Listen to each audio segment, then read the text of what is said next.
The carriage lurched hard over a rut in the road, and Eleanor Hartley grabbed the leather strap above her head just in time to stop herself falling into the lap of a man she had met only once before, 3 days ago, at the altar of a small stone church.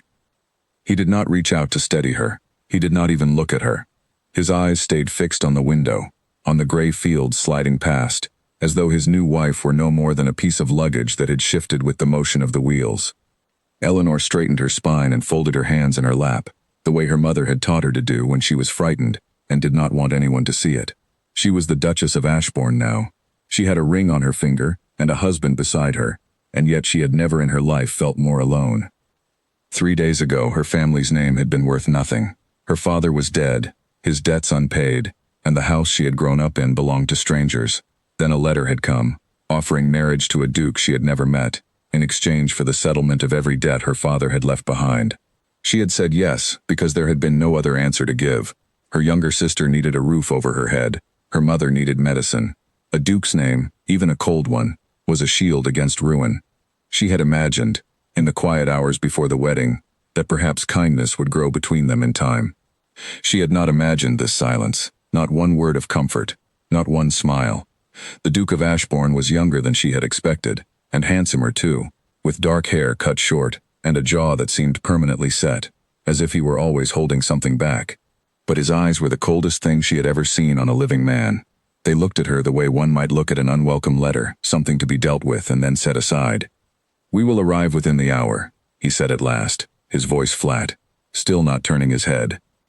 "I regret that I cannot stay to see you settled. Urgent matters call me away. My steward, Mr. Cole, will see to your needs, and Mrs. Whitmore will manage the household." Eleanor's fingers tightened in her lap. "You are leaving, today. Tomorrow, at first light." He said it as though it were nothing, as though he had not just told his bride of 3 days that he intended to abandon her in a house she had never seen, among people she had never met. "There is business in the north that cannot wait. I will write when I am able." "For how long will you be gone?" For the first time, he turned to look at her, and something flickered behind his eyes, gone before she could name it. "I do not know," he said. "It may be some months. It may be longer." She wanted to ask why. She wanted to ask what kind of man married a woman only to vanish 3 days later. What kind of business could matter more than his own wife? But she had learned, in the short time she had known him, that questions only made his face close further, like a door being locked from the inside. So she said nothing, and turned to look out her own window, and told herself that she would not cry in front of him. Whatever else was taken from her, she would keep that much pride. The carriage rounded a bend, and Ashbourne Manor came into view.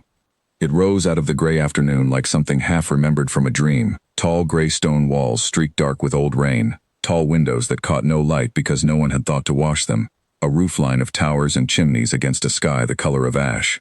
It should have been beautiful.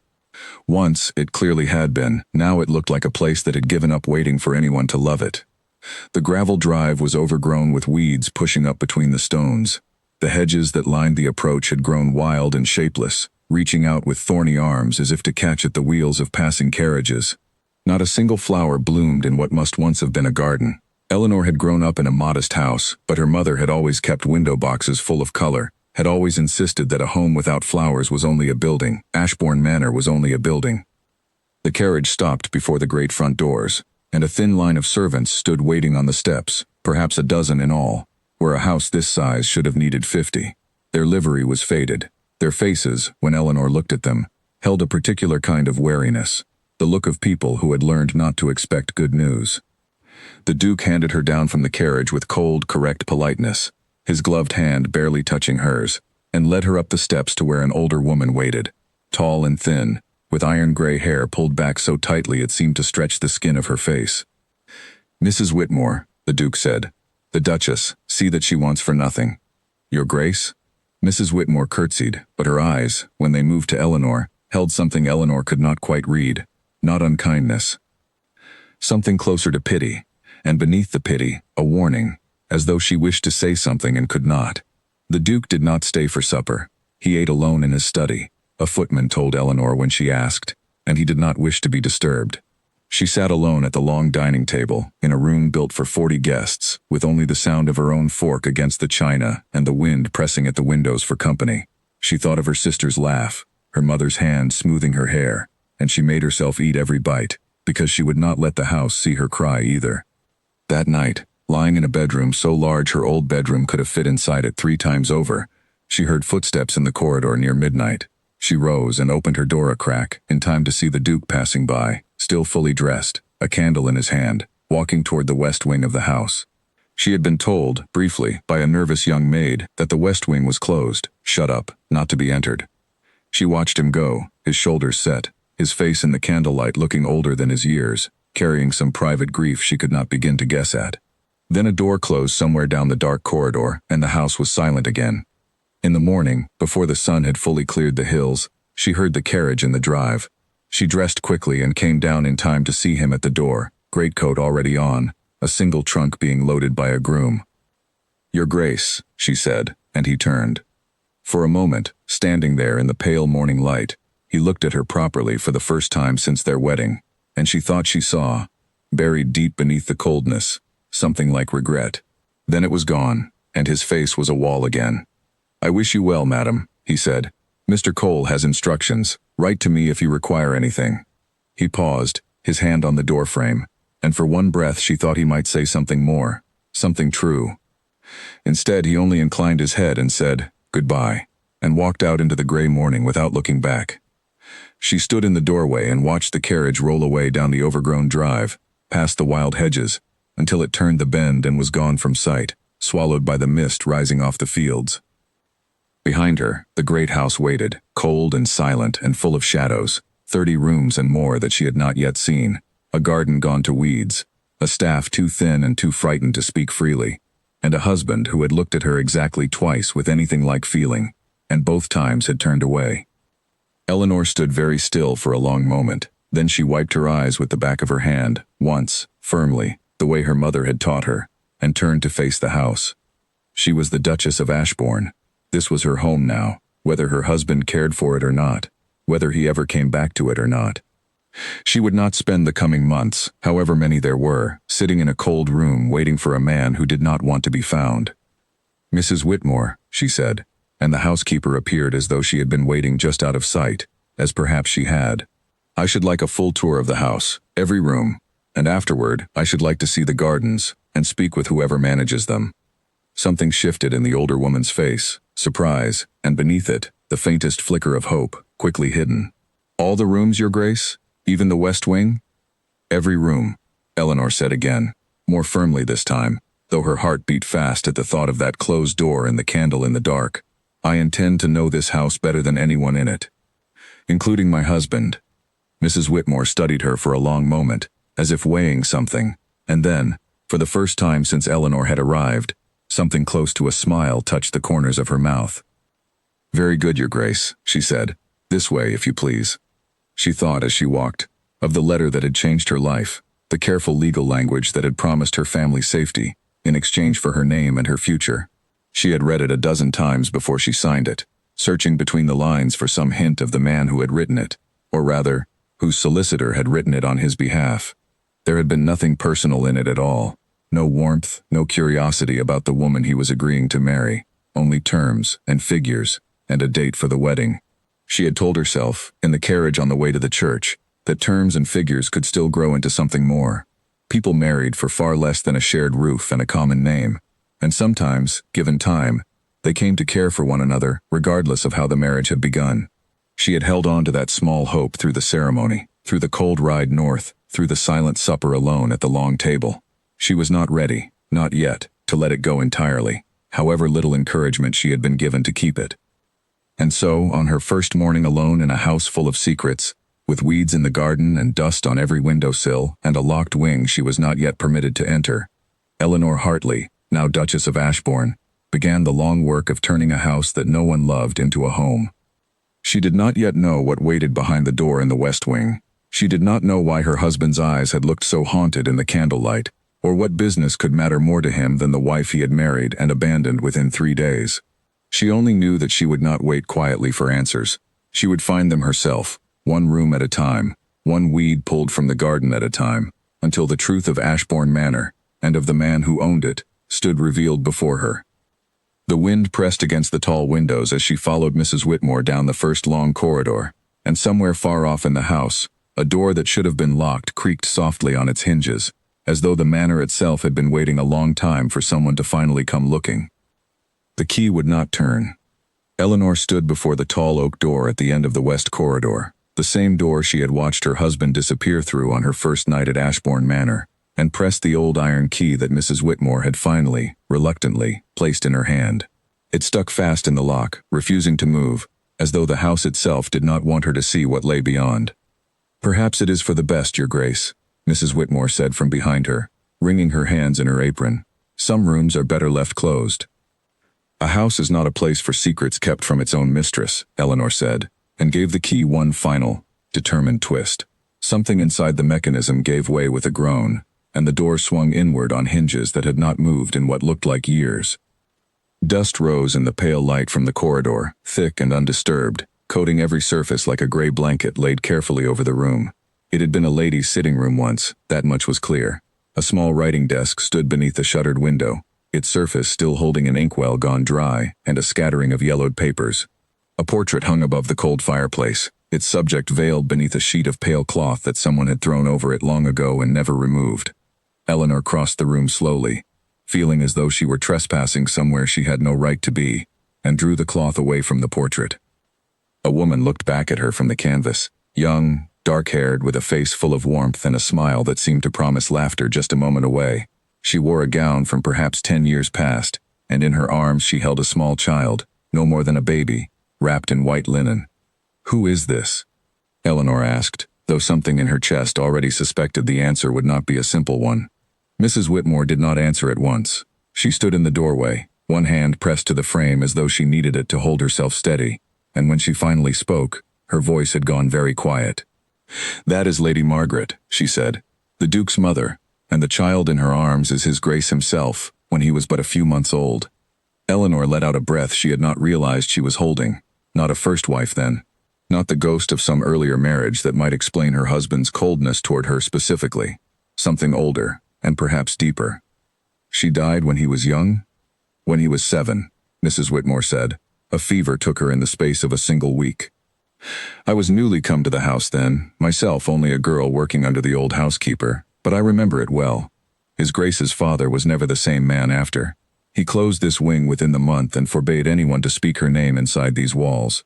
When the old Duke passed, and this Duke inherited, he kept the same rule. I do not believe he has entered this room himself more than a handful of times in all the years since. And yet I saw him come this way at night, the very evening we arrived." Mrs. Whitmore's eyes flicked to the portrait, and something in her face softened with an old, familiar sadness. "He comes when the weight of things becomes too heavy for him, Your Grace, though I doubt he would ever say so to anyone, least of all to himself. He was a boy who lost his mother, and was raised after by a father who could not bear to look at him, because the boy had her eyes and her smile, and it grieved the old Duke past bearing to see them. I have watched His Grace grow into a man who does not know how to ask for comfort, because he was never once given any." Eleanor stood a long while before the portrait, studying the warmth in the painted woman's face, so different from the coldness she had seen in her son. She thought of the man who had married her 3 days after meeting her, and left the very next morning without a single word of real feeling, and for the first time since her wedding, her anger at him softened into something closer to sorrow. It did not excuse his coldness, but it began, perhaps, to explain it. "Thank you for telling me," she said at last. "I will not press you to speak of it again if it pains you, but I think this room should not stay locked away in the dark forever. Lady Margaret does not deserve to be forgotten, simply because remembering her hurts." Over the following days, Eleanor turned her attention to the rest of the house with the same quiet determination. She rose early each morning, and walked every corridor with a notebook in hand, marking which rooms needed fresh paint, which windows needed washing, which furniture needed mending or replacing. She found the library first, its shelves half empty. Many of the finest books sold off during some earlier hardship, but what remained she had dusted and arranged with care. She found a music room with a pianoforte badly out of tune, and sent to the village for a man who could repair it. She found, in a small unused parlor at the back of the house, boxes of old fabric and thread, and she set 2 of the younger maids, girls named Susan and Alice who had clearly never before been asked their opinion on anything in this house, to help her choose new curtains for the main sitting room. The staff, she noticed, began to change in small ways. Where once they had moved through the corridors with heads bowed and voices hushed, as though afraid of disturbing some sleeping thing, they now lingered a little longer over their tasks, spoke a little more freely among themselves, smiled more often when they thought no one of consequence was watching. Eleanor made a point of learning every name in the house, from the youngest scullery girl to the oldest groom in the stables, and she asked after their families, their health, their small daily concerns, in a way that no mistress of Ashbourne Manor apparently had in a very long time. "You must forgive us, Your Grace," said Mr. Cole, the steward, a careful, weathered man who had clearly not expected to find himself explaining household matters directly to the Duchess, rather than through a chain of intermediaries. "It has been some years since anyone in this house was much minded to look after such things. The old Duke, and then this one after him, kept a household run on the smallest possible expense, and asks no questions beyond the ledgers. Then we shall ask a great many questions from now on," Eleanor said, "and I mean to answer them myself wherever I am able." It was in the garden that she found her truest solace, and her most unexpected friend. The grounds had been left entirely to nature for years, the flower beds swallowed by weeds, the old fountain in the center of the south lawn dry and choked with fallen leaves. But walking the overgrown paths one gray afternoon, she came upon an old man on his knees beside a rose bed, carefully clearing away the weeds that had strangled a single struggling bush, as though he had been tending that one small patch of earth faithfully for years, while the rest of the garden fell to ruin around him. "You are the gardener," she said, and he looked up, startled, then began to rise, wincing at his own stiff knees. "Old Ben, they call me, Your Grace, though there's precious little garden left for me to tend these days. Not since the money for it dried up, years back. This rose," she said, kneeling beside him without any thought for the state of her skirts. "You have kept it alive through everything." Old Ben's weathered face creased into something like a smile. "It was Lady Margaret's favorite, this bush. Planted it myself, the year the young master was born. Seemed ashamed to let it die along with everything else, so I've kept after it, in whatever hours I could spare from the work that actually pays." Eleanor looked at the small, stubborn rose bush, blooming faithfully year after year in a garden that everyone else had abandoned, and felt something settle firmly into place inside her chest, a sense of purpose she had not known she was searching for. "Old Ben," she said, "I should like your help. I mean to bring this whole garden back to life, every bed and every path, and I do not know the first thing about roses or soil or any of it. Will you teach me?" The old man's eyes grew bright with something that had clearly been missing from them for a long while. "Nothing would please me more, Your Grace, nothing at all." And so began, in the weeks that followed, a slow and steady transformation.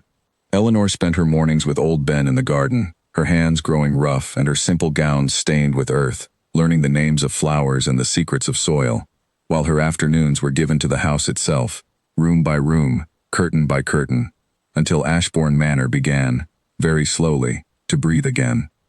She wrote to her husband each week, brief, careful letters, describing the small progress she had made, though she never received more than a single line in reply. Always some variation of the same cold courtesy. "Your efforts are appreciated. I trust all is well. I remain occupied, and cannot say when I will return." She kept every letter he sent, however short, tucked into the drawer of her writing desk, and told herself she did not mind the silence between them, though some nights, alone in the great empty bed in her chamber, she found that she did. Not every day passed easily. There were mornings when the accounts Mr. Cole brought her showed debts she had not expected, old bills left unpaid from years of neglect, and she spent long hours at the writing desk in the small parlor working through figures with a patience she had not known she possessed, determined that she would not write to her husband asking for more money than the settlement had already provided. There were evenings when loneliness pressed on her so heavily that she could hardly bear to sit alone in the vast dining room, and she took, instead, to eating a simple supper in the kitchen with the staff, an arrangement that scandalized Mrs. Whitmore at first and then, within a week, seemed to become the most natural thing in the world to everyone in the house. It was during one such supper that young Alice, the shyest of the housemaids, finally found the courage to speak freely in front of her mistress. "Begging your pardon, Your Grace," she said, twisting her apron in her hands, "but the village folk have started saying kind things about you. My own mother said, only yesterday, that the manor hasn't looked so alive since before the old Duke's time."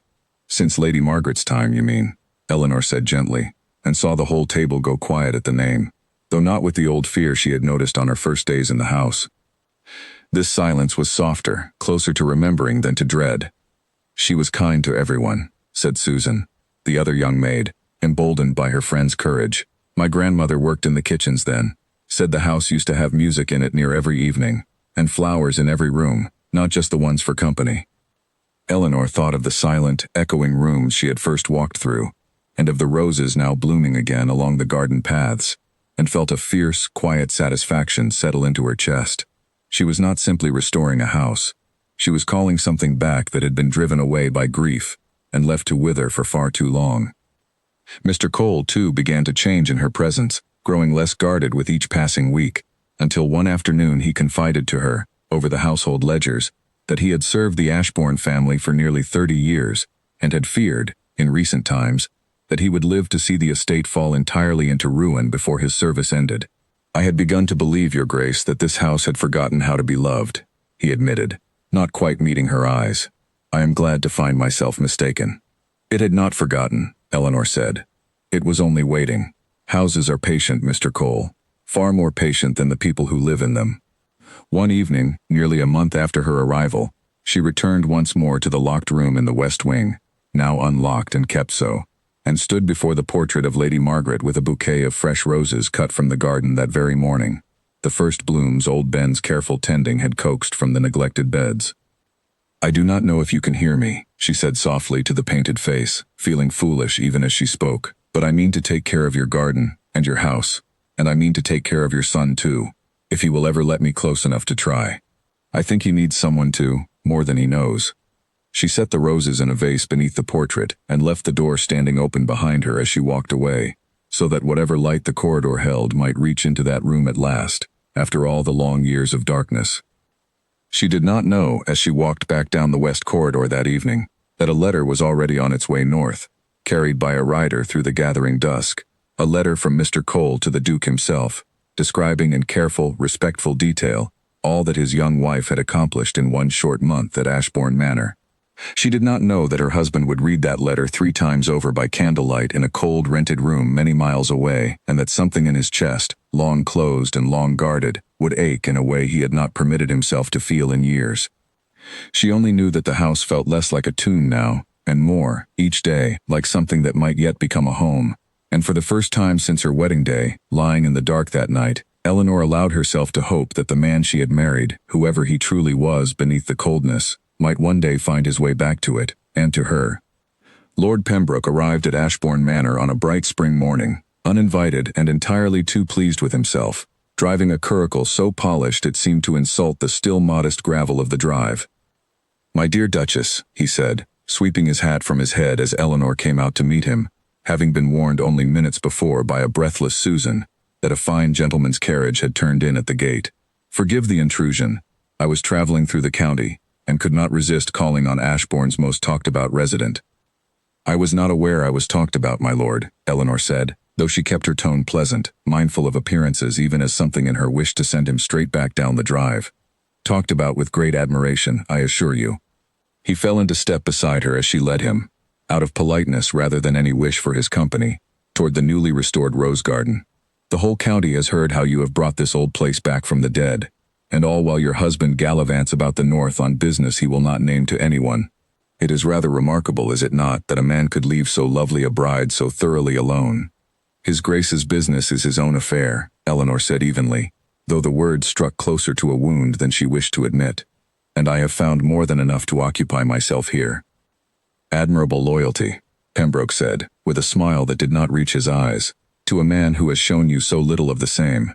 You know, of course, that a marriage such as yours, contracted so quickly and under such circumstances, might be set aside, were you so inclined.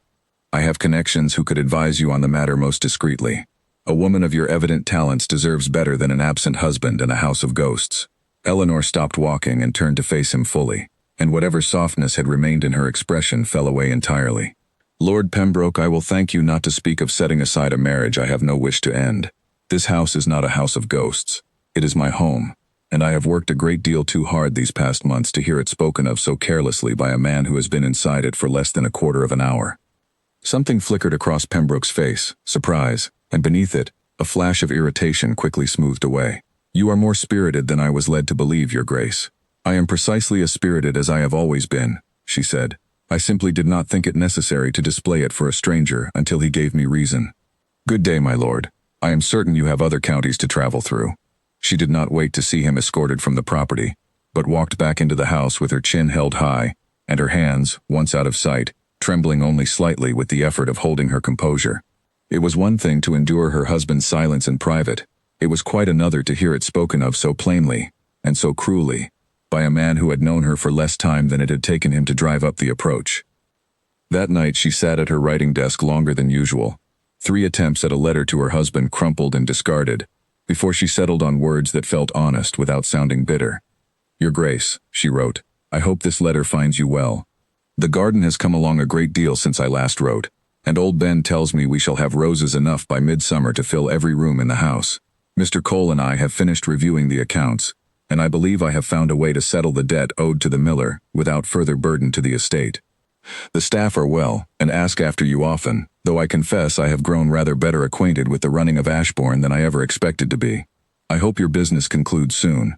The house grows fuller each week, and I find myself wondering, more often than I ought perhaps to admit, when its master might see fit to return to it." She read the words over twice, hesitated over the final line, and then, rather than crossing it out as good sense told her she should, sealed the letter and sent it before she could change her mind. The reply, when it came nearly 2 weeks later, was longer than any he had sent before, though still far shorter than she might have wished. "I am glad the estate is finding its footing again," he had written, in a hand she had come to know well from the brief notes that had preceded it. "I confess I did not expect, when I left, that Ashbourne would flourish rather than merely endure. You have done what I could not, or would not, do myself, and I find I do not entirely know what to make of that. My business here draws to a close, though matters remain that require careful handling before I can leave with an easy mind. I will write again when I have better news of my return." Eleanor read that letter more times than she could count, searching each careful sentence for some warmer meaning beneath the reserved words, and told herself she was foolish for doing so, and did it anyway. The weeks that followed brought a rhythm to her days that she had not known she was capable of building for herself. The rose garden bloomed in earnest by early summer, exactly as old Ben had promised, filling the south lawn with color and scent that drifted in through the open windows of the house each morning. She and the old gardener had grown close in the months of shared work, and he had taken, in his quiet way, to treating her almost as he might have treated a granddaughter, teaching her not only the names of flowers, but the small histories of the estate itself, stories of the old Duke's harshness, of Lady Margaret's laughter, of a young boy who had once been happy in this garden before grief had closed every door around him. He used to sit just there, old Ben told her one afternoon, nodding toward a stone bench half hidden beneath the climbing roses, beside his mother, while she read to him. Small boy then, all elbows and questions, never still for a moment. I remember thinking, when she died, that the garden lost more than its mistress that year. It lost the only thing that ever made the boy laugh. Eleanor sat on the stone bench herself that evening, long after old Ben had gone home for the night, and tried to picture the cold, distant man she had married, as a small boy full of questions, laughing beside his mother in this very spot. It was difficult to summon the image, and yet each time she tried, something in her chest ached a little more fiercely with the wish to see it made real again, to be the reason, perhaps, that laughter returned to this garden at last. The house, too, had transformed almost beyond recognition. The library shelves, once half bare, now held new volumes alongside the old, purchased carefully within the estate's tightened budget.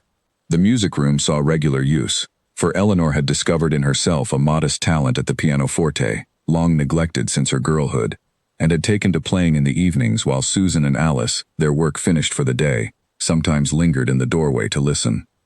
The great dining room, once so silent and forbidding, now hosted a small circle of neighbors Eleanor had carefully cultivated, modest suppers with the local vicar and his wife, with a widowed baroness from the next estate over, with families who had, in years past, quietly stopped calling at Ashbourne because there had seemed no point in calling on a house that offered no warmth in return. Word of the transformation spread, as such things do in a quiet county, until Eleanor found herself regarded, wherever she went, with a kind of respectful curiosity she had never expected to earn. The Duchess who had turned a house of ghosts into the liveliest estate in the county, people called her, though never within her hearing, and always with more admiration than the words might suggest on their own. But even as the house filled with light and laughter, a quieter ache remained beneath everything Eleanor built. She would catch herself, some evenings, standing before the portrait of Lady Margaret in the now bright west wing, speaking softly to the painted face about her day, about small triumphs and small worries, as though the woman in the portrait might somehow carry the words north to her son. She kept every letter he sent in the same desk drawer, growing slowly fuller, and told herself, each time she added a new one, that she did not mind how little he offered in them, and knew, each time, that the telling was a small lie she permitted herself, because the truth was too tender to look at directly. Lord Pembroke did not stay away for good, though his second visit came only after several months had passed, and this time he did not trouble himself to disguise his purpose.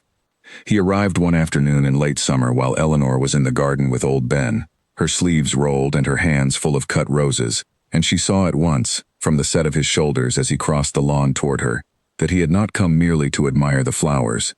"You look well, Your Grace," he said, though his eyes moved past her to the transformed house behind, its windows bright and open, its gardens full of color, as though the sight of it displeased him somehow. "The county speaks of nothing else but Ashbourne these days. I confess I did not think you would succeed so thoroughly when I called before. I do not recall asking your opinion on the matter then, my lord, nor do I ask it now." "No," he agreed, with a thin smile that did not soften his words. "You did not. And yet I find myself compelled to raise the matter again, for your own sake. It is nearly a year now since your husband left you here. A year, Your Grace, in which he has sent you nothing but a handful of letters and not so much as a single visit. Does that not trouble you, even a little? Whatever devotion you have poured into this house, has he offered you the smallest measure of it in return?" Eleanor set down her basket of roses with deliberate care, refusing to let him see how closely his words had struck at the private ache she carried. "My husband's business is his own, as I have told you before, and whatever this house has become, it has become because I chose to make it so, not because I expected reward for the effort. I did not restore this garden for his approval, my lord. I did it because it deserved to bloom again, whether he ever returns to see it or not." "A noble sentiment," Pembroke said, "though I wonder if it comforts you, alone in that great house each night, as much as you would have me believe." He stepped closer, his voice dropping to something meant to sound gentle, and landing instead as merely presumptuous. "I could offer you a very different life, Eleanor, if only you would permit yourself to consider it. A husband who values your company, rather than one who forgets it exists." "You forget yourself, my lord," she said, stepping back from him with a coldness that would have done credit to her own husband. "I did not give you leave to use my given name, and I will not give you leave to speak of any life beyond the one I have already chosen. I am the Duchess of Ashbourne. Whatever my husband's failings, I remain his wife, and I intend to remain so. I would ask you not to call here again." Pembroke's charm fell away entirely then, leaving something colder and more calculating behind it. "As you wish, Your Grace, though I wonder how long your loyalty will last, when winter comes again, and you are still sitting alone in that garden, waiting for a man who may never think to come home at all." He left without another word, and Eleanor stood among her roses long after his curricle had disappeared down the drive, her hands pressed to her arms against a chill that had nothing to do with the weather. She hated, more than she could say, how precisely his cruel words had found the one wound she had worked hardest to hide, even from herself. That evening she wrote to her husband again, and this time she did not soften her words as carefully as she had before. "I had a visitor today," she wrote, "Lord Pembroke, who seems to believe that your absence gives him license to speak to me of matters that are not his concern. I sent him away and I do not expect he will return, but I confess it left me low in spirits, and I find myself wondering, more than I wish to, when you intend to see for yourself what has become of your home. I do not ask this to reproach you. I ask it because I find, to my own surprise, that I have grown to miss a man I scarcely know." She sealed the letter before she could reconsider the honesty of that final line, and told herself, as she had told herself so many times before, that whatever answer came back, she would bear it with the same quiet dignity she had carried since her first cold morning at Ashbourne. The answer, when it arrived some 2 weeks later, was different from any that had come before it. Shorter lines, written, she thought, in evident haste, the hand less careful than his usual measured script. "Tell me his exact words," the letter demanded, before anything else, and only after did it turn to gentler matters. "I am sorry he troubled you. I am sorry too. For a great many things I have not yet found the courage to write plainly, though I think of them often, more often than perhaps I should admit in a letter that might be read by other eyes before it reaches you. My business here is nearly finished. I find, strangely, that I am in less hurry to conclude it than I once was, not because I wish to remain away from you, but because I find myself uncertain how to face the home you have built, and the woman who built it, when I have given her so little cause to have built it with any thought of me at all. Eleanor read that letter until the ink nearly blurred beneath her fingers, and felt, for the first time since her wedding day, something that was not quite hope, and not quite fear, but stood trembling somewhere close between the two. He had never written to her with such open feeling before. Whatever else remained unresolved between them, the wall he had kept so carefully in place since their first meeting had, for a moment at least, shown its first true crack. She realized one quiet evening in early autumn, sitting alone in the garden she had built with her own 2 hands, no longer simply enduring her marriage for the sake of her family's survival. Somewhere in the long months of restoring stone and soil and silence, she had begun to fall in love with a man she had barely met, a man known to her mostly through the careful, guarded shape of his letters and the story of the grieving boy he had once been. It was a foolish thing, perhaps, to love someone so absent, so unknown, but sitting there among the roses that bore his mother's memory, watching the last light fade gold across the lawn, Eleanor found she could not talk herself out of the feeling, however unwise it seemed. Old Ben found her there among the last roses of the season the following morning, her eyes still faintly red from a night spent turning that letter over in her mind. And though she said nothing of its contents, the old gardener seemed to understand regardless. "Whatever troubles you, Your Grace," he said gently, kneeling beside her to clear a stray weed from the bed. "This garden has a way of setting things right in its own time. It did for the boy, once, though it took him a good many years to feel it. I do not doubt it will do the same for you." She only hoped, as autumn deepened and his letters grew slightly warmer, slightly longer, that when the Duke of Ashbourne finally did return to the home she had built for him, he might find in it, and in her, something worth staying for at last. The carriage came up the drive without warning, no letter sent ahead to announce it, and Eleanor was on her knees in the rose garden with dirt beneath her fingernails when Susan came running across the lawn, breathless, her cap askew. "Your Grace, a carriage, at the gate. It bears His Grace's own crest." Eleanor's heart lurched so hard she nearly dropped the shears in her hand. She rose too quickly, her skirts catching on a thorn, and for one wild moment considered running to change into something finer, before remembering that there was no time, that the carriage would be at the door within minutes, that whatever her husband found when he arrived, he would find her exactly as she was, earth on her hands and roses in her hair. Perhaps, she thought, smoothing her skirts with hands that would not quite stop trembling, that was fitting. He had left a stranger in silk at the church 3 days after their wedding. Let him return, now, to a woman who had made something real with her own 2 hands. She reached the front steps just as the carriage rolled to a stop, and for a long moment neither of them moved. The Duke framed in the open door of his own carriage, Eleanor standing at the top of the steps with dirt on her gloves and color high in her cheeks from the sun and the sudden running. He looked older than she remembered, though it had been less than a year, lines at the corners of his eyes that had not been there before, a weariness in the set of his shoulders that spoke of whatever business had kept him away so long. But his eyes, when they found her, held none of the coldness she remembered from their wedding day. They held something closer to disbelief, moving slowly from her face to the house behind her, taking in the freshly painted shutters, the climbing roses along the stone walls, the open windows with their bright new curtains stirring gently in the breeze. "Eleanor," he said, and it was the first time she had ever heard him speak her given name, softly, almost as though testing whether it belonged to him to say.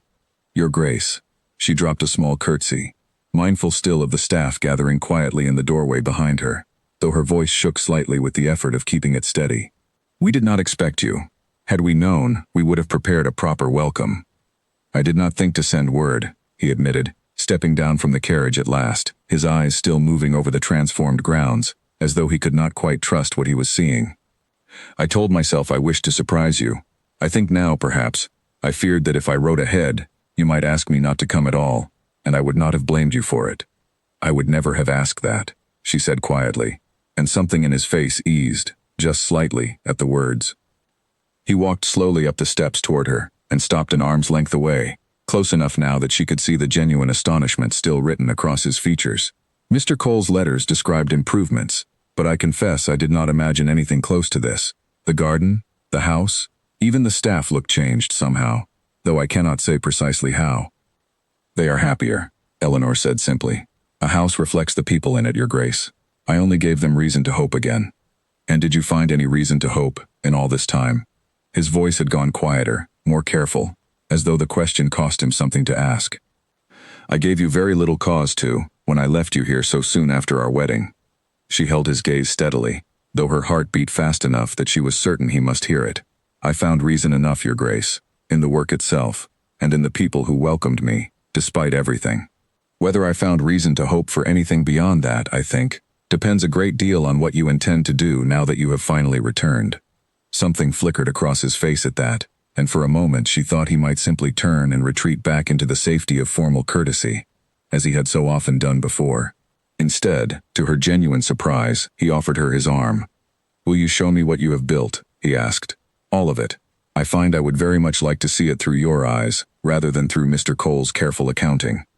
She took his arm, and together they walked the grounds she had spent nearly a year restoring, Eleanor speaking with growing confidence as she described each change: the miller's debt settled, the library shelves restocked, the music room brought back to life, while the Duke listened with an attentiveness that seemed almost hungry, as though he had been starved of exactly this kind of ordinary happiness for far longer than he cared to admit.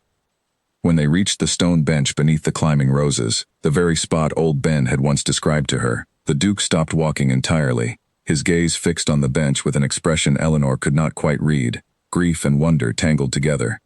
"I used to sit here," he said very quietly, "with my mother.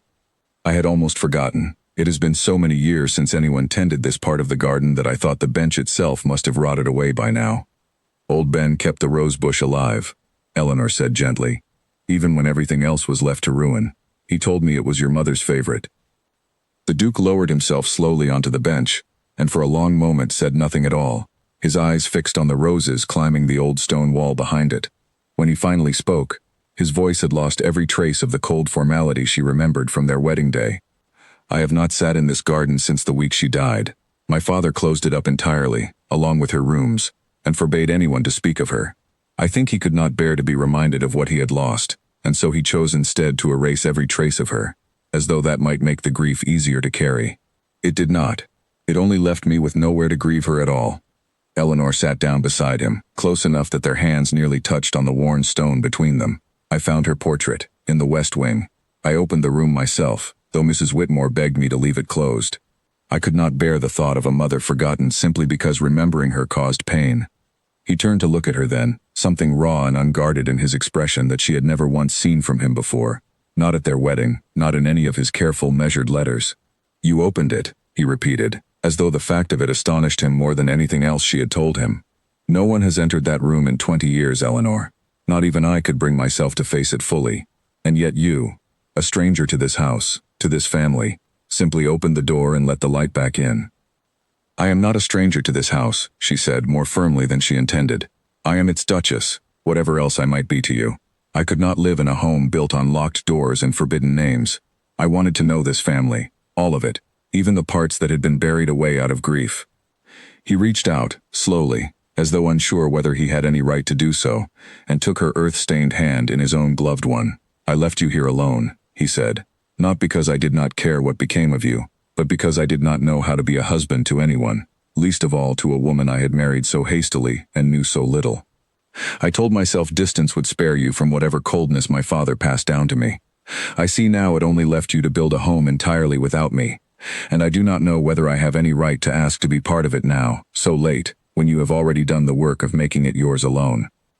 Eleanor's throat tightened, but she did not look away from him. "I never wished to build this home without you, Your Grace. I only refused to sit idle, waiting for a man who might never return at all. There is still room here for you, if you truly wish to claim it. But I will not pretend the past year cost me nothing, or that I can simply forget how alone I have been." "I do not ask you to forget it," he said quietly. "I ask only for the chance to earn what I did not deserve to be given so easily before, if you will grant me that much."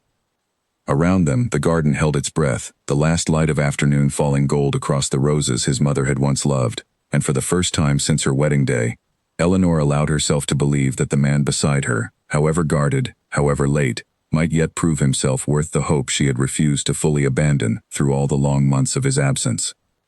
That evening, for the first time since her arrival at Ashbourne Manor, Eleanor did not eat alone. The Duke joined her at the long dining table, and though the room was still far too large for 2 people, it no longer felt like the cold, cavernous space she remembered from her first solitary supper there. Mrs. Whitmore had outdone herself on short notice, and the staff moved about the room with an energy Eleanor had never seen from them before. casting curious, hopeful glances toward their master and mistress, seated together at last. "You have won their loyalty entirely," the Duke observed, watching a footman refill her glass with something close to a smile touching his mouth. "I do not think I have seen this staff move with such purpose in all the years since my father's time, and even then, I do not recall them looking half so pleased about it." "They only needed someone to ask after them," Eleanor said. "It cost so little, and yet I think no one had troubled to do it in a very long while." "No," he agreed, his smile fading into something more thoughtful. "My father was not a man given to asking after anyone's welfare, least of all his own sons. I fear I learned the habit of silence from him more thoroughly than I ever wished to." Eleanor studied him across the candlelight, searching for the courage to ask the question that had followed her through every one of his brief, guarded letters. "You never told me, in all your writing, what business kept you away so long." Mr. Cole would say only that it was pressing and personal and not his place to explain further. Something shuddered behind the Duke's eyes at the question, quick and involuntary, and for a moment Eleanor feared she had pressed too far, too soon, undoing whatever fragile warmth had grown between them that afternoon in the garden. But he did not retreat entirely, as she had half expected. Instead, he set down his glass slowly, choosing his words with evident care. "It concerned my father's affairs," he said at last. "Matters he left unresolved at his death that I did not discover the full truth of, until well after our wedding. I did not wish to burden you with them before you had even settled into a house you had never seen, married to a man you barely knew. I told myself I was protecting you by staying silent. I see now, watching what you built here without any help from me, that I may only have been protecting myself from having to explain a history I am not proud of." "What sort of history?" Eleanor asked, gently, though her pulse had quickened at the careful weight in his voice. He was quiet for a long moment, his gaze fixed on the candle flame between them, and when he finally looked up, something old and tired shadowed his expression. "Debts," he said. "Debts my father hid carefully for years, secured against parts of this very estate, along with certain obligations to men I would rather this family had never been connected to at all. It has taken me the better part of a year to untangle them quietly, without bringing scandal down on this house, or on you. I believe I have very nearly finished the work, but I will not pretend it is entirely behind us yet, and I did not wish to write of it in letters that might have fallen into other hands before reaching you safely." Eleanor absorbed this slowly, understanding at last, or beginning to, the shape of the burden he had carried alone through all the months of his absence, and feeling, despite the year of loneliness it had cost her, a rush of sympathy she had not expected to feel so soon. "You should have trusted me with at least the shape of it," she said, though gently, without reproach. "I am your wife, your grace. I am not so fragile that the truth would have broken me, whatever form it took." "No," he said, and for the first time, something like genuine warmth crossed his face as he looked at her. "I do not believe you are fragile at all. I think, in fact, I have never met anyone less fragile in my life. It is a lesson I am only now beginning to learn, and I hope you will forgive me the time it has taken." They sat together long after the candles had burned low, speaking more openly than they had in all the months since their wedding, and though Eleanor sensed there was still more he had not told her, some deeper shadow behind his careful words, she did not press further that night. She had waited nearly a year for even this much honesty from him. She could wait a little longer still for the rest, so long as he continued, as he had that evening, to slowly let her in. A stranger arrived at Ashbourne Manor on a rainy afternoon 3 weeks after the Duke's return, demanding to see him alone, and the look on her husband's face when Mr. Cole announced the visitor's name told Eleanor at once that whatever peace they had built together in recent weeks was about to be tested. "Mr. Ellery Grant," Mr. Cole repeated, his own expression carefully blank in the way of a servant determined not to show alarm he clearly felt. "He says the matter is urgent, your grace, and will not be put off." The Duke's face had gone pale and still, all the warmth that had grown between them these past weeks vanishing in an instant, replaced by something closer to the guarded coldness Eleanor remembered from their wedding day. "Show him to my study," he said, his voice tightly controlled. "Eleanor, I must ask you to excuse me." "Who is he?" she asked, rising from her chair, alarmed now herself at the sudden change in him. "A man from my father's past dealings," the Duke said, already moving toward the door. "I had hoped his business with this family was concluded. It appears I was wrong. Please, I will explain everything once I have dealt with him."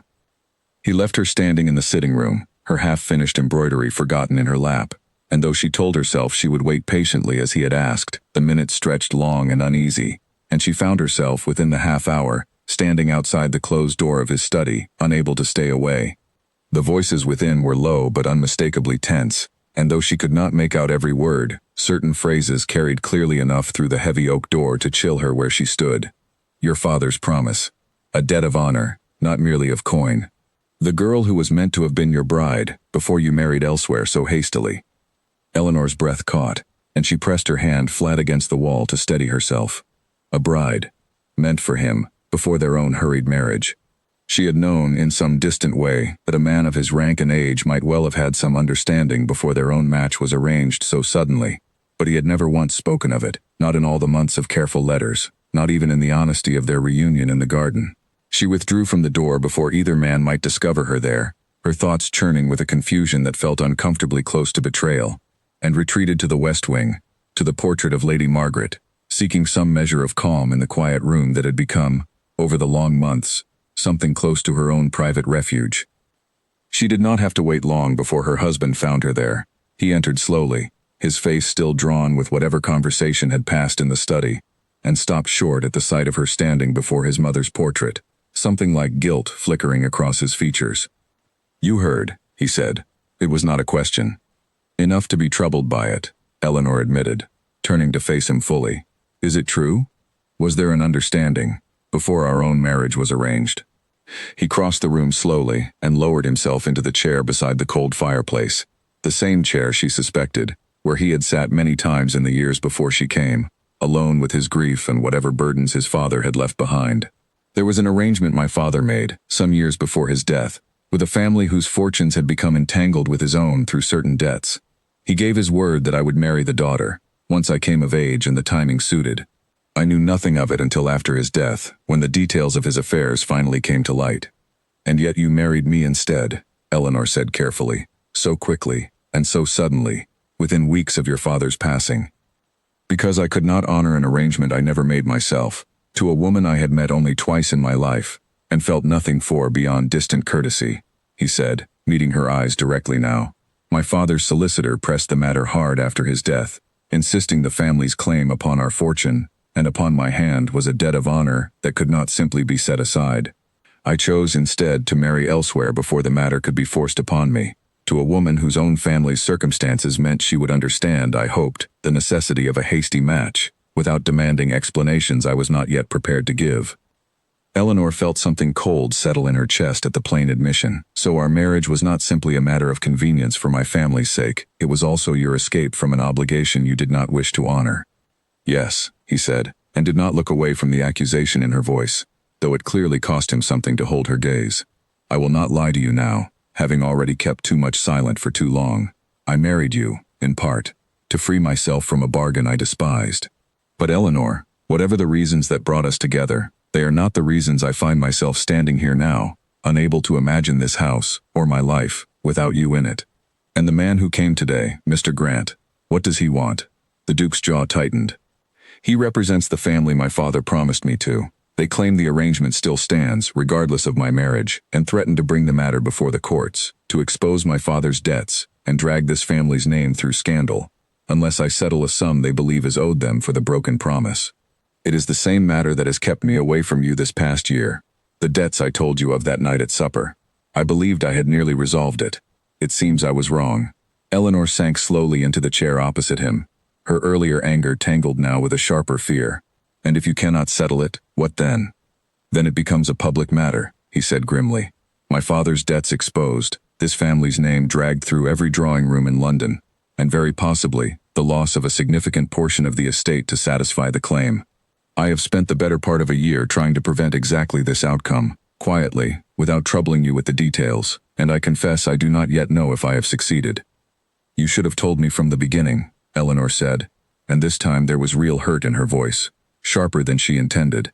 I have spent a year alone in this house, wondering what kept you away, imagining every manner of reason, and the truth was a scandal you thought too shameful to share with your own wife. Do you think me so weak, Your Grace, that I could not have borne the knowledge alongside you, rather than being kept in the dark like a child? I did not think you weak, he said quietly. I thought myself unworthy of burdening you further, when you had already sacrificed so much, simply to marry a stranger for your family's sake. I see now that keeping silent did not spare you anything. It only left you carrying uncertainty instead of truth, and I am sorry for it, more than I know how to properly say." They sat in tense silence for a long moment, the portrait of Lady Margaret watching over them both from above the cold fireplace, and Eleanor felt, keenly, the fragile new trust between them straining under the weight of everything left unspoken for too long. "What will you do now?" she finally asked. "I do not know," he admitted, and the honesty of the admission, after so many months of careful evasion, struck her more forcefully than any confident promise could have. "I have very nearly enough to settle the claim outright, but it would mean selling land my family has held for 3 generations, land that borders the very garden you have spent a year restoring. I have been trying to find another way, and I fear I am running out of time to find it." Eleanor was quiet for a long moment, turning the problem over carefully in her mind. The same steady patience she had brought to every ledger and every overgrown flower bed these past months now turned toward this new and far more dangerous puzzle. "Perhaps," she said slowly, "the answer is not to hide from this Mr. Grant's family, nor to pay them everything they demand out of fear of scandal. Perhaps it is to meet the matter directly and honestly, rather than continuing your father's habit of silence and evasion." "What do you mean?" "You said the arrangement was your father's promise, not yours," she said. "If that is true, then the strongest defense is not secrecy, but plain truth, told publicly and on your own terms, before Mr. Grant's family can tell a different version of it first. Let the county know your father made debts and promises without your knowledge or consent, and that you have spent a year quietly working to settle them honorably, despite bearing no fault for creating them. Scandal thrives on secrecy, Your Grace. It withers a great deal faster in open daylight." The Duke stared at her for a long moment, something shifting slowly behind his eyes, surprise giving way to something that looked, unmistakably, like admiration. "You would have me risk my family's reputation on the hope that honesty serves us better than concealment. I would have you trust that the truth, told with your own voice, serves you better than a truth someone else tells first, twisted to their own advantage," she said. "And I would have you stop carrying this burden entirely alone, Your Grace, whatever comes of it. Whatever this family decides to do, we will face it together, or not at all."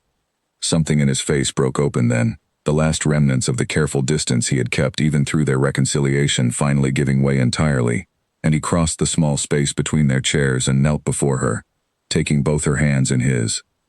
"I do not deserve the loyalty you keep offering me," he said, his voice rough with an emotion she had never heard from him before. "After everything I have failed to tell you, everything I let you endure alone, and yet here you are, still willing to stand beside me rather than walk away, when I have given you every reason to do exactly the opposite." "I did not marry you for reasons of the heart, Your Grace," Eleanor said softly, her own eyes bright with unshed tears. "But I find that somewhere in this past year, among the roses and the dust and the silence, my heart decided to involve itself regardless of my original intentions. I am not walking away. I meant what I told Lord Pembroke, though I never repeated his name to you before now. I am your wife, and I intend to remain so, through whatever scandal or hardship comes for this family. But I will not be kept in the dark again. Promise me that much, whatever else happens next." "I promise," he said, and this time, for the first time since their hurried wedding so many months before, there was no careful distance left in his voice at all, only the plain, unguarded truth of a man finally choosing, fully and completely, to let his wife stand beside him, rather than behind a locked door. 2 days later, the Duke sent word to Mr. Grant that he wished to meet again, this time with the Duchess present, and this time on the terms Eleanor had suggested, plain truth laid openly on the table rather than hidden behind closed doors. Mr. Grant arrived that afternoon looking faintly surprised to find the Duchess seated beside her husband in the study rather than absent as before, and behind him came a second figure Eleanor had not expected, a young woman, perhaps her own age, fair-haired and clearly uneasy, introduced simply as Miss Caroline Ashford, the daughter to whom the Duke's father had once promised his son's hand. "I did not think it proper to discuss the matter without her present," Mr. Grant said stiffly, though something in his tone suggested he had not entirely welcomed the young woman's insistence on attending. "She has as much interest in how this concludes as any of us." Eleanor studied the young woman carefully, searching for jealousy or resentment in her expression, and finding, instead, mostly weary discomfort, the look of someone caught up in a bargain not of her own making. "Miss Ashford," Eleanor said gently, "I hope you will forgive me for saying that I am glad you came. I think this matter has been decided far too long by men speaking on our behalf, without either of us given much say in it at all. Something eased in Caroline Ashford's guarded expression at that, a flicker of surprised relief. "I confess, Your Grace, I never wished for this marriage any more than His Grace appears to have done. My father pressed the arrangement upon me as a matter of family advantage, not affection. When I learned the Duke had married elsewhere, I felt only relief, whatever protest my father chose to make on my behalf afterward." Mr. Grant's face reddened slightly at this frank admission, clearly not the testimony he had hoped his young charge would offer. "Miss Ashford's feelings are not the matter at hand," he said stiffly. "The promise made was a matter of family honor and financial obligation, regardless of personal sentiment." "Then let us speak plainly of the financial obligation, and set family honor aside as the separate matter it clearly is," the Duke said, his voice steady and unhurried, in a way Eleanor had not heard from him before. The voice, she thought, of a man who had finally stopped running from a difficult truth. "My father made promises he had no right to make without my knowledge or consent, entangled with debts he incurred through poor judgment rather than genuine need. I do not dispute that some debt is owed. I dispute that my marriage, freely chosen, should be held hostage to a bargain I never agreed to, and a woman who, by her own admission just now, never wished for it either." "You would have us take you to court over it then," Mr. Grant said coldly, "and see this family's name dragged through every scandal sheet in London?" "I would have you understand," the Duke said, "that I intend to lay the full truth before the county myself, before you ever reach a courtroom. My father's debts, his broken judgment, my own marriage entered honestly rather than in violation of any true promise of my own making. Let the county judge for itself which of us behaved with more honor in this matter, the father who bargained away his son without consent, or the son who has spent a year quietly working to settle debts he never created, while treating your own daughter's wishes with rather more consideration than her own family appears to have done." Miss Ashford, to everyone's evident surprise including her own guardians, nodded slowly at this. "He speaks fairly, Mr. Grant. I would rather see this matter settled honestly than dragged through the courts on my account, when I never wished for the marriage to begin with. Perhaps we might discuss a fair settlement of the actual debt, and let the rest of it rest where it belongs, in the past, and not upon two people who never chose any part of it." Mr. Grant looked between the young woman and the Duke for a long moment, clearly recalculating whatever advantage he had hoped to press, and at last gave a stiff, reluctant nod. "Very well. A fair settlement of the debt itself then, and no more talk of broken promises beyond it. I will need to discuss the figures with my solicitor before anything is finalized." When the door finally closed behind their visitors, Eleanor let out a long breath she had not realized she was holding, and found the Duke watching her with an expression of frank admiration she had not seen from him before. "You changed the entire course of that conversation," he said, "simply by treating Miss Ashford as a person with a voice of her own, rather than a piece in her father's bargaining. I do not think Mr. Grant expected that, and I certainly did not think of it myself." "It was not so very clever," Eleanor said, though she flushed slightly at the praise. "I only remembered how it felt, myself, to be spoken of as a settlement rather than a person, in the weeks before our own marriage. I did not wish another woman to feel the same, if I could help it." Outside, the rain that had accompanied Mr. Grant's arrival was finally clearing, thin bands of late sunlight breaking through the gray clouds and falling across the portrait of Lady Margaret above the fireplace, as though even the old, grieving house itself understood that something important had shifted at last between the man it had raised and the woman who had brought it back to life. The settlement was finalized within the month, a fair sum drawn from the estate's recovering finances rather than the sale of any land, and with it came a letter from Mr. Grant's solicitor confirming that the matter was closed entirely, with no further claim to be made against the Ashbourne name. The Duke read the letter twice over at the breakfast table, then set it down and looked across at Eleanor with an expression she had come to recognize over the past weeks, something between disbelief and quiet, growing wonder, as though he still could not quite trust that good fortune had finally found its way to this house. "It is finished," he said. "Truly finished. No more secrets, no more debts hanging over us unspoken." "Then perhaps," Eleanor said, setting down her own teacup with a small, deliberate smile, "it is time this house remembered how to celebrate something, rather than simply survive it." She had been turning the idea over for several weeks already, since the evening Mr. Grant and Miss Ashford had first departed, and now, with the last shadow finally lifted, she pressed it forward with the same quiet determination she had brought to every room and every rose bed in the past year. A ball, she proposed, held at Ashbourne Manor itself, the first the house had seen in a generation, to mark not only the resolution of old debts but the true beginning of their marriage, however unconventionally it had started. The Duke hesitated only briefly. "This house has not hosted such an occasion since before my mother's death. I confess the thought of filling these rooms with music and laughter again stirs something in me I am not entirely certain how to name." "Then let us name it Hope," Eleanor said, "and see what becomes of it." Among the first names Eleanor wrote on the guest list, before even the grandest families of the county, were her own mother and her younger sister, whom she had not seen since the hurried wedding that had first brought her to Ashbourne. She wrote the invitation with trembling hands, uncertain how her mother would receive word of a ball at the very house whose master had once seemed so cold and so unwilling to make his new wife welcome. But the reply came back within days, full of warmth and relief, her mother declaring that nothing in the world could keep her away from seeing her daughter's new home with her own eyes at last. They arrived a full week before the ball itself, at the Duke's own gracious insistence, and Eleanor felt something in her chest ease entirely, for the first time in nearly a year, at the sight of her mother's carriage coming up the drive, past the roses she had grown with her own hands, toward a house that no longer resembled the cold, forbidding place she remembered from her daughter's letters. "Eleanor," her mother said, embracing her tightly on the front steps, tears standing bright in her eyes, "I scarcely recognize this place from what you described in your first letters home. And you look so well, so happy.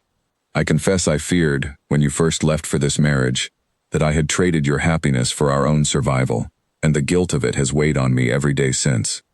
"You gave me nothing to regret, Mother," Eleanor said firmly, guiding her mother and her sister, now grown taller and more composed than Eleanor remembered, into the bright entrance hall. "Whatever hardship the beginning held, I built something real here, and I do not think I would trade the year it took to build it, difficult as it was, for an easier path that led somewhere less true."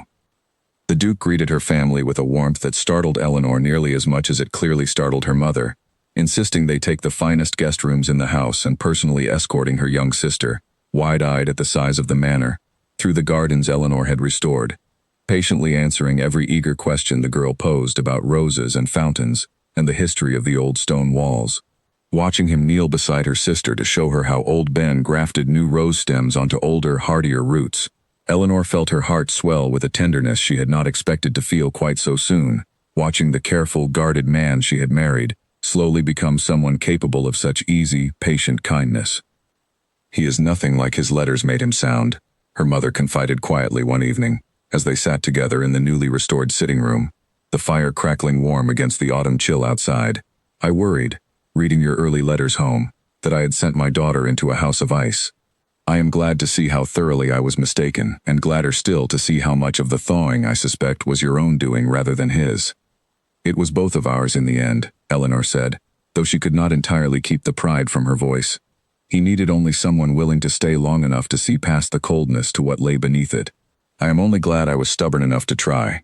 The weeks that followed passed in a flurry of preparation unlike anything the manor had seen in Eleanor's entire time there. The ballroom, long shuttered and forgotten, was aired and cleaned until its tall windows shone, and its parquet floor gleamed beneath fresh polish. Old Ben and two young men hired from the village filled the room with flowers cut fresh from the garden he and Eleanor had brought back from ruin together, roses climbing in careful arrangements along every mantel and doorway. A fitting tribute, Eleanor thought, to the woman whose favorite flower had never once stopped blooming even through the family's darkest years. Mrs. Whitmore oversaw the kitchens with an energy that left even the most seasoned cook breathless, determined that the first grand occasion under the new Duchess's care would want for nothing. The Duke, for his part, surprised Eleanor daily with small gestures she had never expected from the cold, distant man who had left her at the church steps so many months before.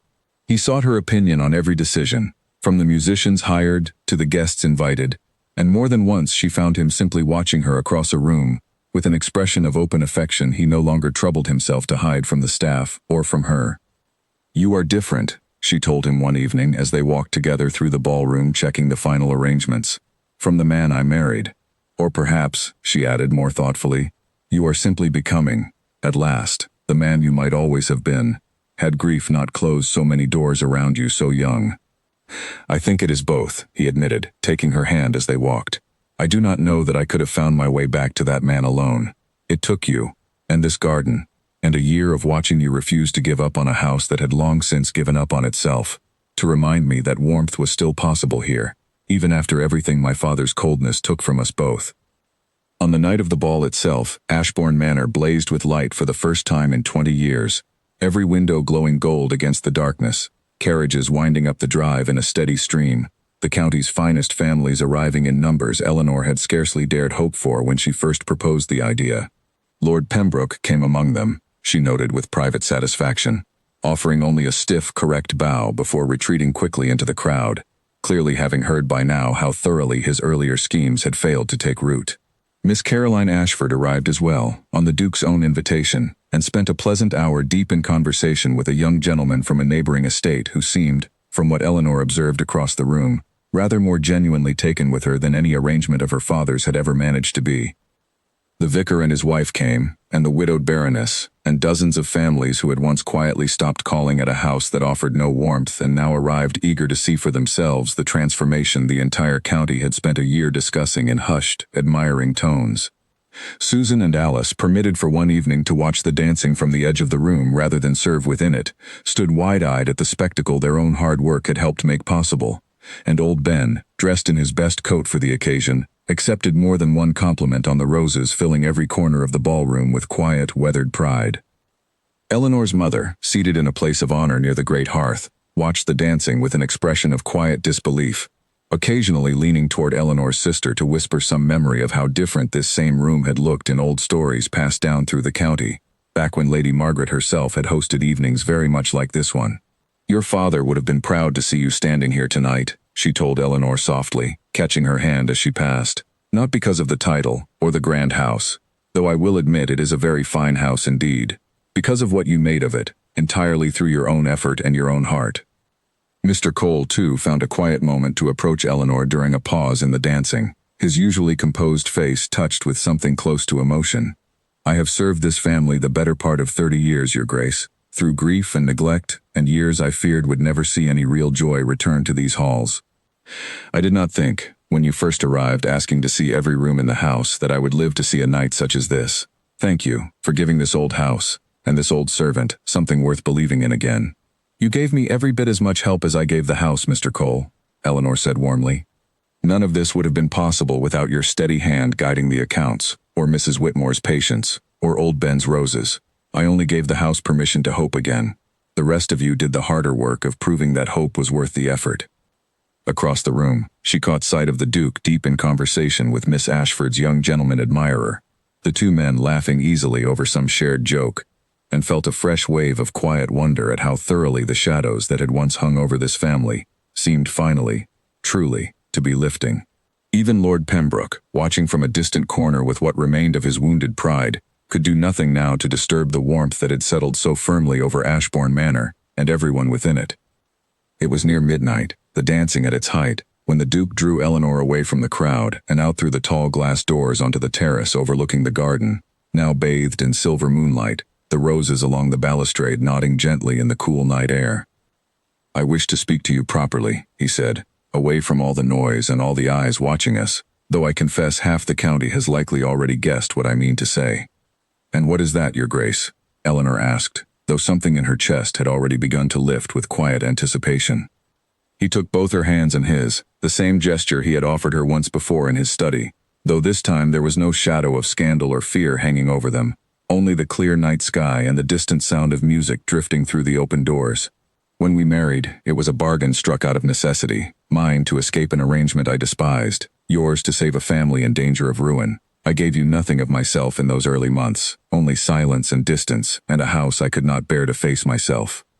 And yet you took that silence, that distance, that neglected house, and you built something extraordinary from it, not because you owed me anything, but simply because you refused to let anything you touched remain broken."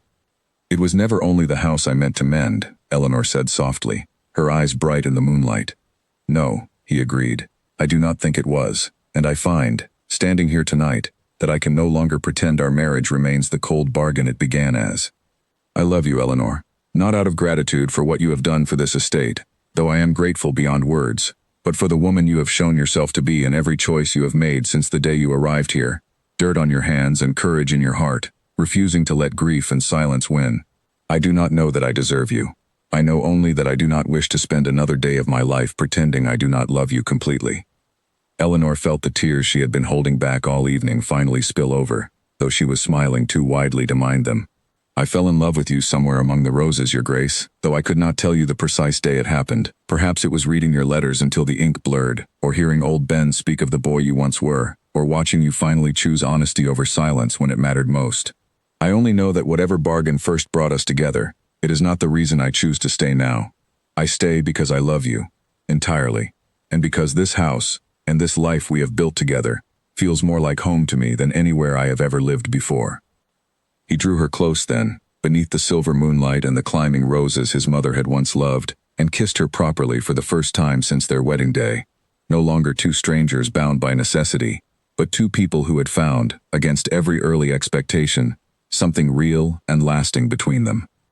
When they finally returned to the ballroom, hand in hand, the music still swelling warm and bright through the newly restored rooms of Ashbourne Manor, more than a few guests exchanged knowing glances and quiet, pleased smiles, having watched all evening the unmistakable warmth passing between the Duke and his Duchess.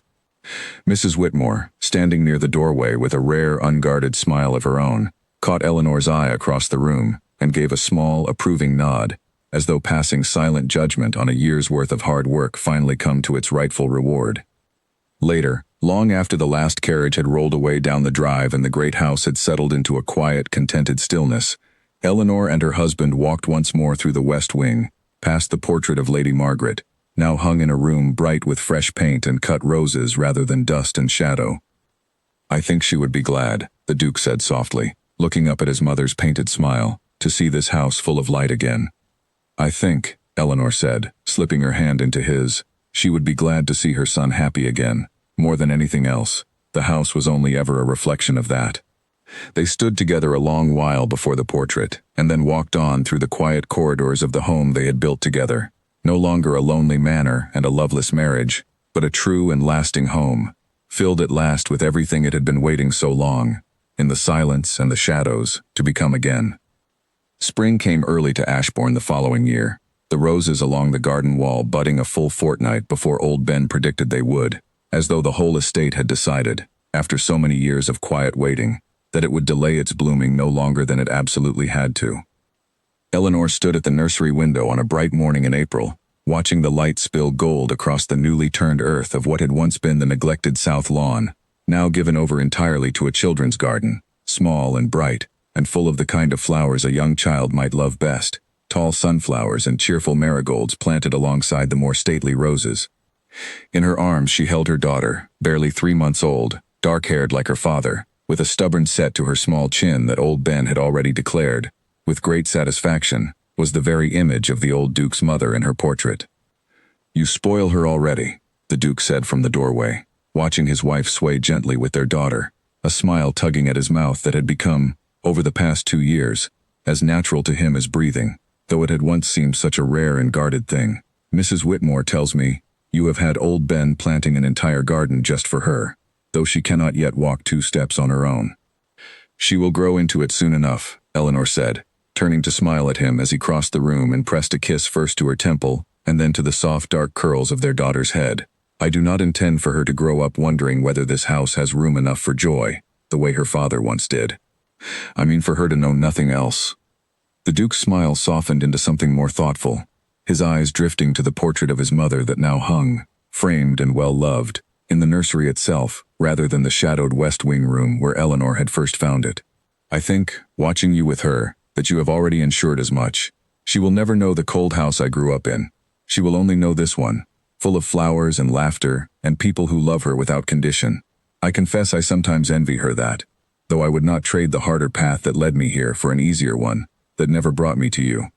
They had named her Margaret, after the grandmother she would never meet but whose spirit, Eleanor privately believed, still lingered warmly in every corner of the garden and the house alike, in the rose bush that had never once stopped blooming even through the darkest years, in the portrait now hung where morning light could reach it every single day. The estate itself had continued to flourish in the 2 years since the ball that had marked the true beginning of their marriage. The debts long settled, the scandal long faded into nothing more than a small, half-forgotten footnote in the county's memory. Ashbourne Manor had become, in that time, one of the most admired estates in the region, its gardens the pride of every visitor, its halls filled regularly now with music and gatherings that would have been unthinkable in the cold, silent years before Eleanor's arrival. Old Ben, though slower on his feet than he once had been, still spent his mornings among the roses, now assisted by 2 younger gardeners he had trained himself, and took particular pride in showing the newest Ashbourne, however young, the proper way to care for a stubborn rosebush that refused, against all odds, to stop blooming. Mr. Cole had finally, after 35 years of service, begun training a younger steward to take over the estate's affairs, though he confessed to Eleanor more than once that he found himself reluctant to fully step back from a household that had become, in these last years, so thoroughly rewarding to manage. Mrs. Whitmore ruled the kitchens and the household staff with the same firm, capable hand she always had, though the wariness that had once shadowed her eyes on Eleanor's first arrival had long since given way to genuine warmth, and she had taken, in recent months, to spoiling the young Lady Margaret with small treats whenever Eleanor's back was turned, a fact both women silently agreed never to mention to the Duke. Susan and Alice, no longer the shy, uncertain girls Eleanor had first met, had both risen within the household, Susan now serving as Eleanor's own personal maid and confidant, Alice managing the linen stores with a competence that made Mrs. Whitmore quietly proud, though she would never say so aloud for fear of encouraging vanity. Both girls, along with nearly every servant in the house, had come to regard the young Duchess with a loyalty that went well beyond simple duty. The natural result, Eleanor supposed, of 2 years spent treating every person in the household as though their happiness mattered every bit as much as her own. Even Miss Caroline Ashford had found her own happy ending in the years since that tense first meeting in the Duke's study, having married the very gentleman she had spent that memorable evening at the ball speaking with so easily, a match made entirely from mutual affection rather than any arrangement forced upon her by her father. She wrote to Eleanor occasionally, warm letters full of gratitude for the kindness Eleanor had shown her during what could easily have become a bitter and humiliating episode, and the 2 women had become, against every early expectation, genuine friends, exchanging visits whenever their respective households allowed it. There had been, in those 2 years, moments of difficulty as well as joy, for no marriage, however deeply rooted in love, escapes entirely without its share of small storms. There had been an anxious autumn when the harvest failed across much of the county, and the Duke worked long hours alongside his tenants to ensure none of the families on Ashbourne land went without through the winter, a labor Eleanor had joined as readily as she had once joined old Ben among the roses, organizing stores of grain and warm clothing from the Manor's own resources until every cottage on the estate had what it needed to see the cold months through. There had been, too, a difficult winter when Eleanor herself fell gravely ill with a fever that frightened the entire household, and the Duke had scarcely left her bedside for 9 long days, holding her hand through the worst of it with a devotion that left no doubt, to anyone who witnessed it, how completely the cold, distant man of their wedding day had transformed into someone capable of such fierce and steady love. "I thought I might lose you," he confessed to her once she had recovered enough to sit up and take tea in the garden again, sunlight finally returning some color to her cheeks. "I do not think I properly understood, until those 9 days, how thoroughly you had become the center of everything good in my life. I had spent so many years guarding myself against loss that I nearly convinced myself I no longer feared it. Watching you so ill taught me otherwise, rather painfully. I am not so easily lost, Your Grace," Eleanor had told him, squeezing his hand where it rested in hers. "I have a garden to finish tending, and a house full of people who still need looking after. And now, it seems, a husband who has only just learned how to properly love someone. I could hardly leave such important work unfinished."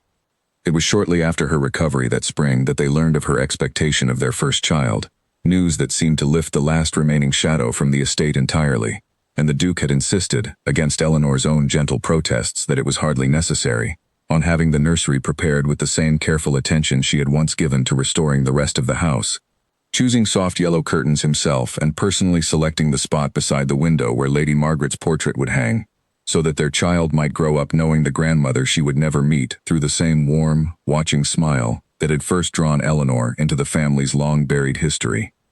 The birth itself had been long and difficult, and for some anxious hours the physician's face had given the household little comfort, but Eleanor had come through it strong and well, and the moment the Duke first held his newborn daughter in his arms, the household staff gathered nervously in the corridor outside had heard, through the closed door, the unmistakable sound of a proud father's laughter, warm and unguarded, echoing through halls that had known so little laughter for so many years, before Eleanor's arrival. On a warm evening in early summer, Eleanor found her husband once more on the stone bench beneath the climbing roses, their daughter asleep against his shoulder, his eyes fixed on the same view he had once described to Eleanor with such quiet grief, the spot where he had sat as a boy beside his own mother before illness took her away too soon. "I used to believe," he said softly, as Eleanor settled beside him, careful not to wake the sleeping child, "that this garden held only sorrow for me, that every rose here was simply a reminder of everything I had lost, too young to properly understand. I do not feel that any longer. I look at this bench now, and I see you, kneeling in the dirt on your very first morning here, more determined to save this place than I had ever managed to be myself. I see our daughter, who will grow up knowing this garden only as a place of joy, never as a place of grief." "Your mother would be glad of that, I think," Eleanor said, resting her head against his shoulder, watching the last gold light of evening fall across the roses that had witnessed so much of their story, from the first lonely months of her arrival, to this quiet, contented evening 2 years later. "She would be glad of you," the Duke said, pressing a soft kiss to the top of her head, "as I am, every single day, more than I know how to properly say, even now."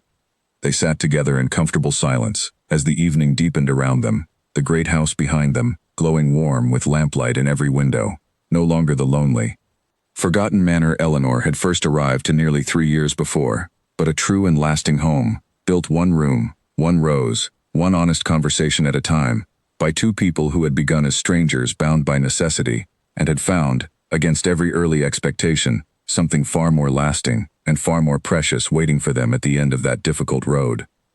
The rosebush old Ben had tended so faithfully through all the years of neglect bloomed brighter that summer than it ever had before, as though it too understood that the long winter the house had endured was finally, truly, over, and that everything that had been planted in patience and hope through all those difficult years had, at last, come fully and beautifully into flower.